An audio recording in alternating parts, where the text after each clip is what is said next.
Io Don Nicola chiaramente l'ho conosciuto alla fine della sua vita di parroco perché sono stato il suo ultimo curato a San Giuseppe di Piani di Ri e in quei 3 anni che l'ho visto in atto come parroco mi ha sempre molto colpito innanzitutto la sua, direi, proprio disponibilità all'incontro con le persone, la passione con cui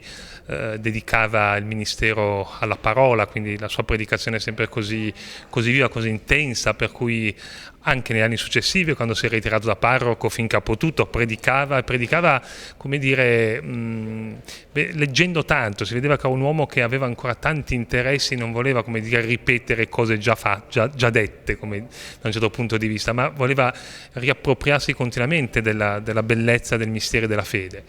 E poi devo dire anche così come tratto, era un uomo di preghiera, ma di preghiera, come dire, discreta, nel senso che aveva questo tratto anche di riservatezza. Appunto, normalmente anche da curato non pregavo con lui, però era assolutamente disponibile all'incontro, al dialogo, a raccontare anche tante cose della sua lunga vita. E poi aveva questo tratto di saper coltivare le amicizie. Lui ha avuto tanti amici,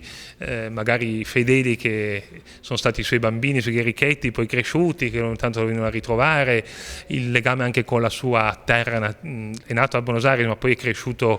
a Santa Maria di Ne, quindi era molto legato anche alla sua parrocchia, andava sempre per la festa della Madonna a settembre. Ecco, poi mi sembrava un uomo contento di essere prete, senza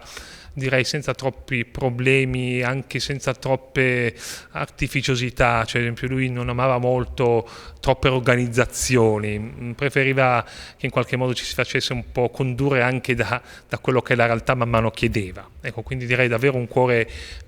sì, di pastore e di padre. Lo è stato per tanti, lo è stato appunto anche per me, ma penso anche per altri preti che sono stati a contatto con lui, per cui davvero